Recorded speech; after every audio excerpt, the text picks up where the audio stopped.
मोठी माणसं नेहमी सांगतात, घराचा पाया जितका मजबूत असेल, तितके घर मजबूत उभे राहते. अगदी त्याप्रमाणे जर तुम्ही डिव्होर्स केस दाखल करायचा विचार करत असाल, तर तुमच्या केसचा पाया म्हणजेच डिव्होर्स पिटिशन मजबूत असणे अत्यंत महत्त्वाचे आहे. जर तुमची पिटिशन योग्य कायदेशीर आधारावर आवश्यक तथ्यांसह आणि मजबूत पुराव्यांसह तयार केली असेल, तर केस जिंकण्याची शक्यता मोठ्या प्रमाणावर वाढते. इतकेच नाही, अनेक वेळा समोरच्या पक्षाला तुमची मजबूत पिटिशन पाहिल्यानंतरच समजते की कोर्टात ही केस टिकणे कठीण आहे. अशा वेळी अनेक प्रकरणांमध्ये कोर्टाचा अंतिम निर्णय येण्यापूर्वीच सेटलमेंट होण्याची शक्यता निर्माण होते. डिव्होर्स केस कशी दाखल करायची व करण्यापूर्वी जर तुम्ही ह्या 12 मुद्द्यांवर योग्य प्रकारे काम केलं, तर तुमची केस अधिक मजबूत होऊ शकते. या व्हिडिओमध्ये अशा 6 मुद्द्यांबद्दल आज आपण बोलणार आहोत. व्हिडिओ खूप मोठा होईल म्हणून हा विषय 2 भागात म्हणजेच 2 व्हिडिओमध्ये बनवला जाणार आहे. नमस्कार. चला आता आपण पुढच्या 6 मुद्द्यांकडे वळूयात. सर्वात पहिला मुद्दा म्हणजे पोलीस कंप्लेंट. जेव्हा एखाद्या व्यक्तीसोबत काही चुकीचे घडते, तेव्हा सर्वात पहिले तो काय करतो? तो पोलीस कंप्लेंट करतो. वैवाहिक वादांमध्ये अनेकदा पत्नी पोलिसांकडे तक्रार करते, परंतु पती मात्र तक्रार नोंदवतच नाही. बऱ्याच वेळा असे होते की पती कोणतीही पोलीस कंप्लेंट न करता थेट डिव्होर्स केस दाखल करतात. पण जेव्हा केस कोर्टामध्ये जाते आणि पती असा दावा करतो की पत्नीने त्याच्याशी क्रुएल्टी केली किंवा इतका गंभीर गैरवर्तन केलं, तेव्हा न्यायालय एक महत्वाचा प्रश्न विचारू शकते. जर तुमच्यासोबत खरंच इतका अन्याय घडत होता, तर तुम्ही त्यावेळी पोलिसांकडे तक्रार का नाही केली?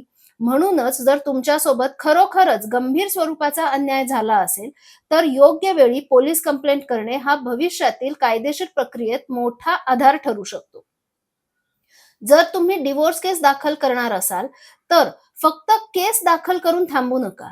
जर पत्नीने आधीच तुमच्या विरुद्ध पोलीस कंप्लेंट केली असेल आणि त्यावेळी तुम्ही कोणतीच तक्रार केली नसेल, तरीही उशीर झालेला नसतो. तुम्ही तुमच्या बाजूने पोलीस कंप्लेंट करा आणि त्याची कॉपी तुमच्या डिव्होर्स पिटिशन सोबत जोडा. अनेक जण असं म्हणतात, की माझी पत्नी चुकीची होती, मला त्रास देत होती, पण मी तक्रार केली असती तर ती आणखीन चिडली असती. पण हा विचार योग्य नाही. तुमच्यासोबत खरंच चुकीचे घडत असेल तर त्याची नोंद अधिकृतपणे असणे महत्वाचे असते. तक्रार करताना एक गोष्ट लक्षात ठेवा. तुम्ही जर अजूनही एकाच घरात राहत असाल आणि पत्नीला तक्रारीची माहिती लागू नये असे तुम्हाला वाटत असेल, तर तक्रारीमध्ये तिचा मोबाईल नंबर देणे टाळू शकता. त्यामुळे तक्रार करताना अधिक काळजी घेता येते. हा केवळ तक्रार करण्याच्या पद्धतीचा एक भाग आहे. जर पोलीस तुमची पोलीस कंप्लेंट स्वीकारत नसतील, तर निराश होऊ नका. अशा वेळी थेट डीसीपी ऑफिस किंवा एसपी ऑफिसमध्ये जाऊन देखील तक्रार तुम्ही देऊ शकता.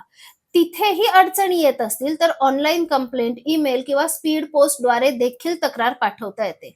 आज अनेक कायदेशीर पर्याय उपलब्ध आहेत. त्यामुळे पोलिसांनी तक्रार घेतली नाही म्हणून मी करू शकलो नाही, असे म्हणण्याची वेळ येऊ शकतच नाही. भविष्यात कोर्टात तुमच्यासोबत काय घडले याचा पुरावा म्हणून ही तक्रार उपयोगी पडू शकते. त्यामुळे योग्य वेळी योग्य पद्धतीने पोलीस कंप्लेंट करणे हा तुमच्या केससाठी महत्वाचा टप्पा ठरू शकतो. आता दुसरा महत्वाचा मुद्दा समजून घेऊया. जर तुम्हाला खात्री असेल की तुमचा जोडीदार ॲडल्टरीमध्ये आहे आणि त्या एखाद्या व्यक्तीसोबत एक्स्ट्रा मॅरिटल रिलेशनशिपमध्ये आहे, तर त्या व्यक्तीला देखील केसमध्ये रिस्पॉन्डंट म्हणून समाविष्ट करण्याचा विचार करता येऊ शकतो. म्हणजेच जर पती किंवा पत्नी रिस्पॉन्डंट नंबर 1 असेल, तर ज्याच्यासोबत संबंध आहे ती व्यक्ती रिस्पॉन्डंट नंबर 2 म्हणून नमूद करता येऊ शकते. त्या व्यक्तीचे नाव, पत्ता व इतर आवश्यक माहिती उपलब्ध असेल, तर ती नमूद करणे उपयुक्त ठरते. यामुळे न्यायालयाच्या लक्षात येते की हा आरोप केवळ अंदाजावर आधारित नाही, तर त्यामागे काही ठोस कारणे असल्याचा दावा केला जात आहे. अर्थातच कोणत्याही व्यक्तीचे नाव फक्त संशयावरून किंवा कोणताही आधार नसताना कधीही लिहू नये. त्यासाठी तुमच्याकडे काहीतरी ठोस आधार किंवा पुरावा असणं आवश्यक आहे. जर त्या व्यक्तीला कोर्टातून नोटीस पाठवली गेली आणि ती व्यक्ती कोर्टात हजर झाली नाही, तर त्याचाही परिणाम तुमच्या केसच्या परिस्थितीनुसार होऊ शकतो. आणि जर तो कोर्टात हजर झाला असेल किंवा ती व्यक्ती कोर्टात झाली, तर दोन्ही बाजूंची भूमिका अधिक स्पष्टपणे न्यायालयासमोर येते.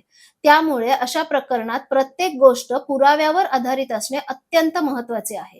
केवळ आरोप करून उपयोग नाही, तुमच्या दाव्याला आधार देणारे डॉक्युमेंट, मेसेज, फोटो, व्हिडिओ किंवा इतर कोणताही महत्वाचा प्रूफ असल्यास अशा प्रकारची भूमिका घेणे महत्वाचे ठरते.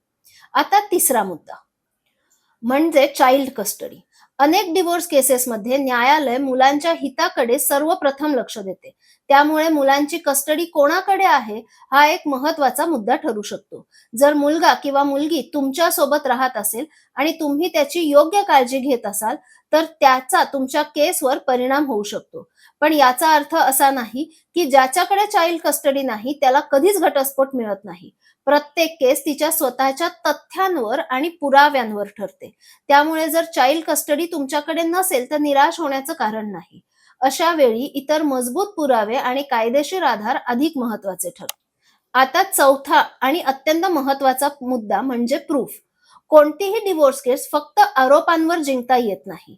तुमच्याकडे जे काही पुरावे आहेत ते शक्य असल्यास सुरुवातीपासूनच कोर्टात सादर करण्याचा प्रयत्न करा.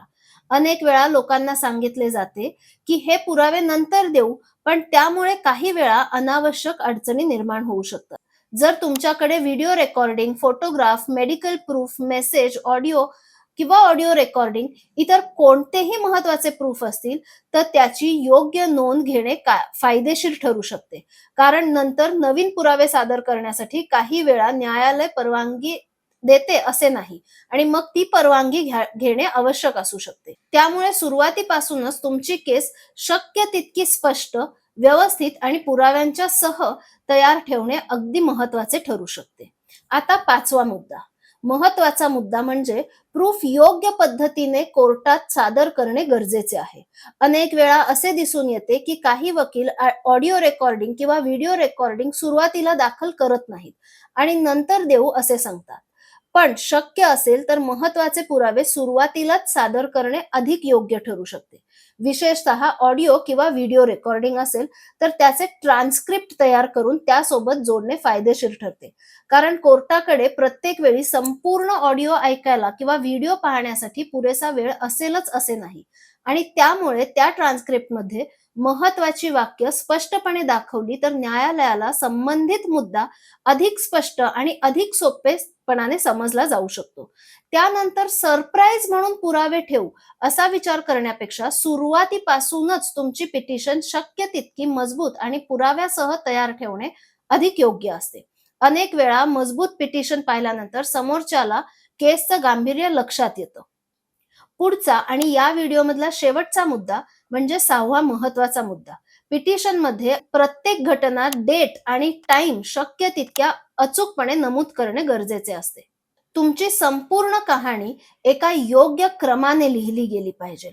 उदाहरणार्थ, लग्न कधी झाले, त्यानंतर पहिल्या दिवसापासूनच कोणत्या घटना घडल्या, पहिल्या महिन्यात काय झाले, एखाद्या विशिष्ट दिवशी किंवा एखाद्या कौटुंबिक कार्यक्रमात काय घडले, भांडण झाले असेल तर त्याचे कारण काय होते, अशा सर्व गोष्टी क्रमवार लिहिणे आवश्यक आहे.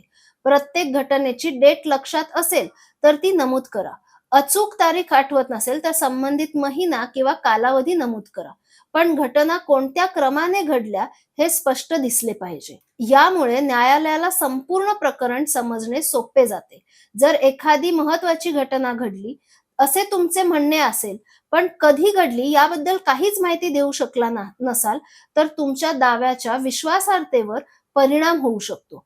त्यामुळे पिटिशन नेहमी साध्या भाषेत, स्पष्ट क्रमाने आणि शक्य तितक्या डेट आणि टाइम म्हणजे तारीख आणि वेळ सहित लिहिणे गरजेचे आहे. आता सहावा महत्वाचा मुद्दा, जर जर तुम्ही डिव्होर्स मागत असाल तर तुमच्या केसचा कायदेशीर आधार स्पष्ट असणे गरजेचे आहे. जर तुम्ही क्रुएल्टीच्या आधारे डिव्होर्स दाखल करत असाल तर त्यासाठी तुमच्याकडे शक्य तितके मजबूत पुरावे क्रुएल्टीचे असणे गरजेचे आहे. उदाहरणार्थ, audio recording, video recording, messages, medical report, document, witness असतील तर त्यांची यादी, सगळं काही क्रुएल्टी सोबत जोडणं गरजेचं आहे. तर ते तुमची बाजू अधिक मजबूत करू शकतात. काही प्रकरणांमध्ये क्रुएल्टी सोबत अडल्टरीचा मुद्दा देखील उपस्थित केला जाऊ शकतो. परंतु अडल्टरीचा आरोप फक्त संशयावर किंवा अंदाजावर करू नये. त्यामागे काहीतरी महत्वाची माहिती, परिस्थितीजन्य पुरावे किंवा कायदेशीर आधार असणं आवश्यक आहे. केवळ आरोप केल्याने कोर्ट तो स्वीकारत नाही. त्यामुळे ज्या कारणावर तुम्ही डिव्होर्स मागत आहात, त्या प्रत्येक कारणासाठी तुमच्याकडे शक्य तितके मजबूत पुरावे असणं अत्यंत महत्वाचं आहे. जितका मजबूत पुरावा तितकी न्यायालय तुमची बाजू प्रभावीतपणे मान्य करते. हे झाले या व्हिडिओमधले पहिले 6 महत्वाचे मुद्दे. पुढील 6 मुद्द्यांसाठी आमच्या चॅनलला सबस्क्राईब करा, व्हिडिओ लाईक करा आणि या व्हिडिओबद्दल तुमचे काही प्रश्न असतील तर ते कमेंट बॉक्समध्ये नक्की दाखल करा. त्याचप्रमाणे डिस्क्रिप्शन बॉक्समध्ये आमचा फोन नंबर दिलेला आहे. या नंबरवर कृपया WhatsApp मेसेज करा व आमची वेळ घ्या.